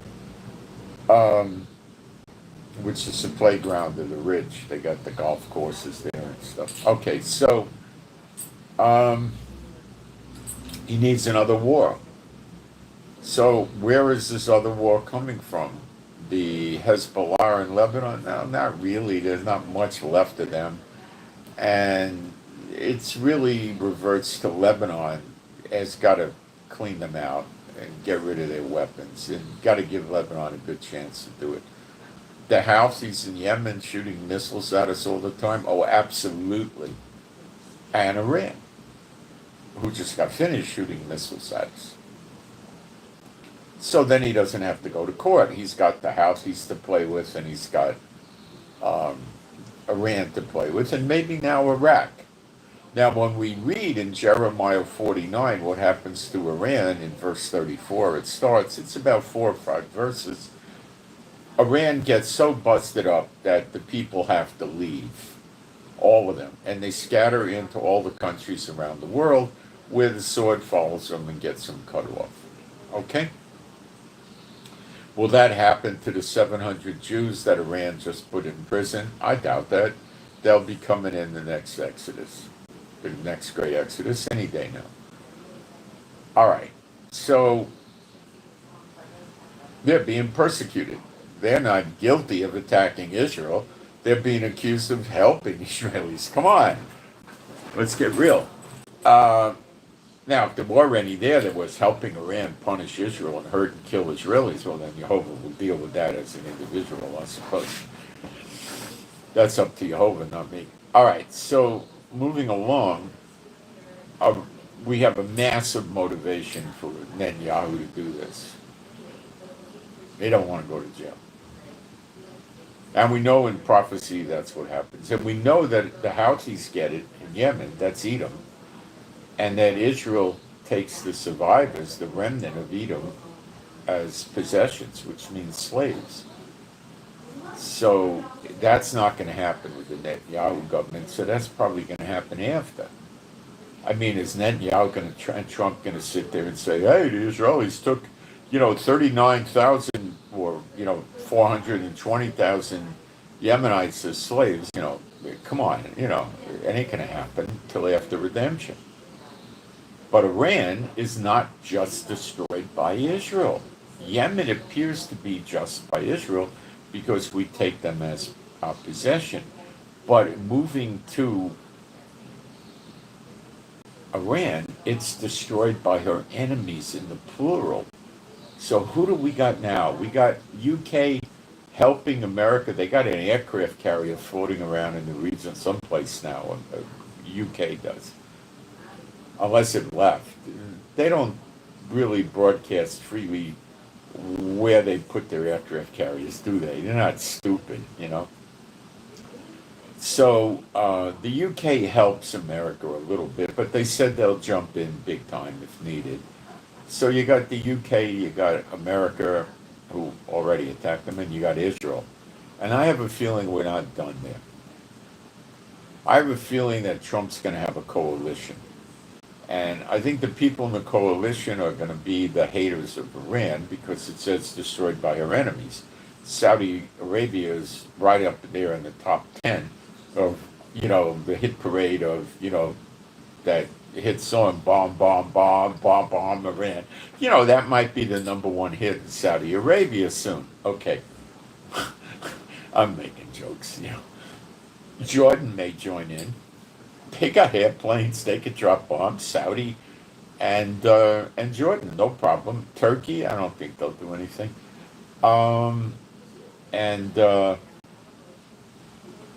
Kuwait and if Saudi goes in, the UAE will go in. Qatar, I doubt it. Bahrain, Qatar hosts our air base. Bahrain hosts our Navy base. Kuwait, he's sort of a dud. He may go in, he may not go in. I don't know. He's just a dud. He's just some moron sheik or something, Emir, he calls himself an emir. A dictator, If he goes in or he doesn't go in, it's going to be irrelevant, basically. But he may go in, I don't know. I'd probably join in. But then you have other entities that may come in the fracas that are not happy.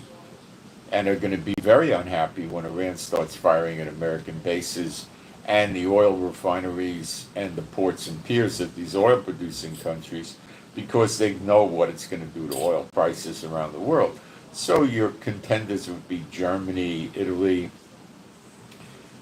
Would India go in? Doubt it. I'd be shocked if they did. It's possible. They have moved warships here in the past. It's a possibility. Trump and Modi probably do get along really okay. I think they do get along, and Netanyahu and Modi really get along pretty good. It's a possibility, but I wouldn't give it a strong one. But it's going to be other than just Israel. But I don't think Yemen gets it except by Israel. And now we're see for the now I'm going to do the prophecy part with you, okay? We know that Elijah I'm not going to go through everything again, in Malachi 3, is here training the two witnesses, and the temple is placed here by Jehovah in the middle of Israel, which the midst is the middle, it's Jerusalem. And he's training the Levites to make the offerings acceptable unto the Lord, which is probably taking place in Jerusalem. And there would be minimally an altar there. In Ezekiel 43, we're given specific, let's call it architectural instructions to build this altar.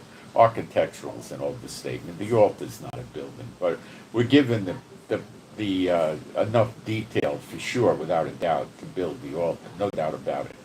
So we build the altar, but there's probably the temple there too. It also says in Ezekiel 37, the last three verses, we'll have the tabernacle also. And we know from 2 Maccabees 2, chapter 2, that Jeremiah hid the actual tabernacle with the Ark of the Covenant and the incense altar in a cave in Mount Nebo. That's where Moses died, where he saw the promised land but couldn't go in, so it's close to Israel. And he sealed it up in a cave where nobody could find it until the Lord shows mercy to Israel. Show mercy to Israel is redemption. Okay? So we might be working initially with the tabernacle, or with the temple, or the tabernacle, and then the temple, I don't know. Ezekiel 43 shows us the glory of God of Israel going into the temple where he remains forever. It's so stated in there. It also shows us that we're not given the instructions to build the temple, no details, because it comes down from God. And it will be on Mount Zion, the mountain, and that mountain will probably destroy the Dome of the Rock and the Wailing Wall and the Al-Aqsa Mosque, because the mountain doesn't go up like this, it goes up like this, and it's going to be quite a high mountain, and it's probably going to be the end of that area. It'll just be demolished, I suppose, waste. That's how I see it. He's not going to bring the temple without the mountain. Okay, and the mountain was dismantled many centuries ago by an invading army. So we're not going to have time to build it. It would take, how would we build it? So that will happen. And I don't see Elijah and the Levites out there getting missiles rained down on them during this time, because why? They would turn around to Elijah, who would obviously have done many massive signs and wonders and miracles. Remember, Yeshua said, greater works than these you shall do, to get them to understand who he is. He can't just go over there and you say, hey, I'm Elijah, let me tell you what you got to do. They'll start, when he gets to the part about Yeshua being Messiah, they'll throw rocks at him and stuff, right? So signs and wonders will be there, and then he probably would be burning people up that needed it, that were enemies, and then they would say, well, we're getting missiles rained down on us, why don't you go burn them up? And if he doesn't do it, he comes into a negative light with them. And if he does do it, he's messing with Bible prophecy, because we got to wait for the siege to be in place. Then it happens. And they would have him jump the gun. You understand that? And you can't jump the gun. God says it, he laid it out in the Bible in writing, and it's the way it has to be. There's no jumping the gun. So, the Lebanese army likely will disarm Hezbollah, or Israel army will. I'm thinking the Lebanese army is ready to do that at this point. The daily attacks from Israel is a heavy reminder on them. The Hamas goes into a ceasefire. Iran has bomb, bomb, bomb, bomb, bomb, and they've turned into a complete disaster area. And then we have the Houthis, which will probably come after Iran, and then they can't attack us, and then we're ready for Elijah and Enoch to come out of being undercover. They're in Israel now. They're here. They're waiting for the light to go green, okay? And they'll come out and they'll start working openly. And then you could expect to meet the anointed prince in the next temple. And when the temple shows up, expectedly the glory of God of Israel will appear to go in the temple. So then the nations are going to lay a real siege on us, because now you got real prophets that were here many centuries ago. That's going to freak them out. They're doing signs and wonders. Yeshua freaked them out real bad with the signs and wonders, but these are going to be more grandiose, according to what Yeshua said. And there's a temple, not controlled by the Pharisees and the rabbis, controlled by the two witnesses who will become the judges of Israel. And maybe we should pray that the government of Israel submits to the two witnesses. That's something else we could pray for. So, my Heavenly Father, I pray, B'Shem Yeshua HaMashiach, that the government of Israel submit to the two witnesses when they, or at least Elijah, when the control comes to them, or just Elijah. I ask you to do this, B'Shem Yeshua HaMashiach, and you could agree with that if you like, in that prayer. So that would be, so everything as I see it, understanding prophecy, is fitting together. I don't know how much longer, but remember, Syria fell in 11 days, and we busted up Iran in 12. So Iran is thoroughly busted up. It's not going to take a long time to finish it. It's not going to be a big deal. Okay? There's not a lot left.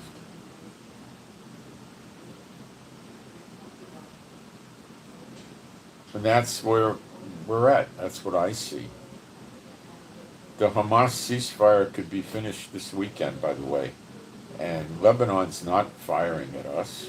Neither is Syria. Neither is Iraq. Neither is Iran, just the Houthis. And that's not serious, but it needs to stop.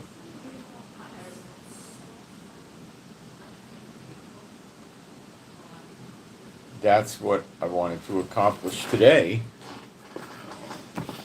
And I can't give you a written guarantee that the attack's going to happen this weekend, but it sure looks likely, doesn't it? You got to admit the evidence is pretty heavy. So what can we do other than wait and watch, right? I mean, it may not happen. Trump and Netanyahu could get cold feet, change their mind. Iran could offer something. I mean, anything could happen, but I don't think it's going to stop it.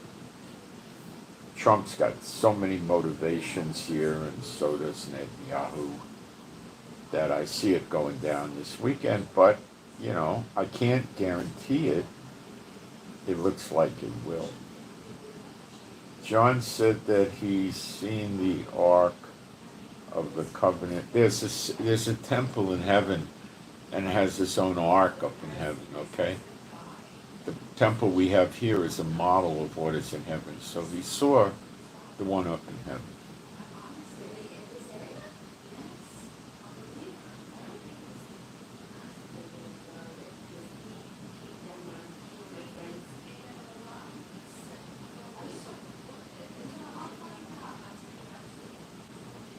It'd help if you guys hit the thumbs up button or the like button. It helps me get the video in front of other people. And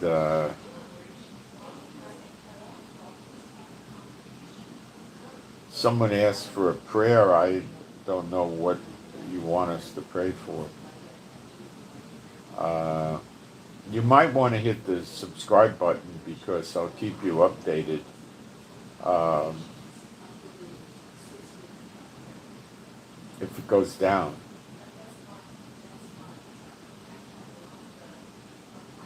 I would think the earliest it would go down would be early in the morning, Saturday, like 1 or 2 o'clock a.m., something like that.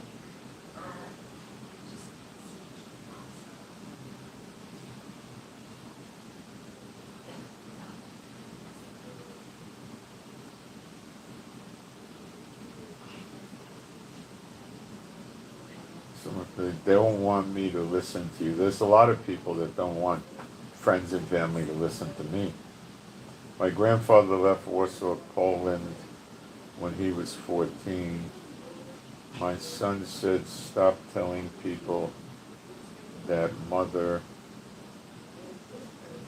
the America my grandfather came to is crumbling, falling all around me. Yes, it is. Blame the corrupt government. Blame the government listening to Satan and the demons. That's where it is. That's the problem.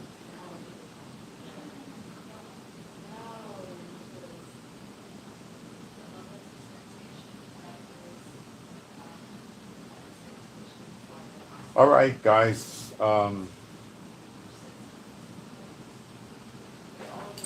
So please pray for me and my wife, Rivka.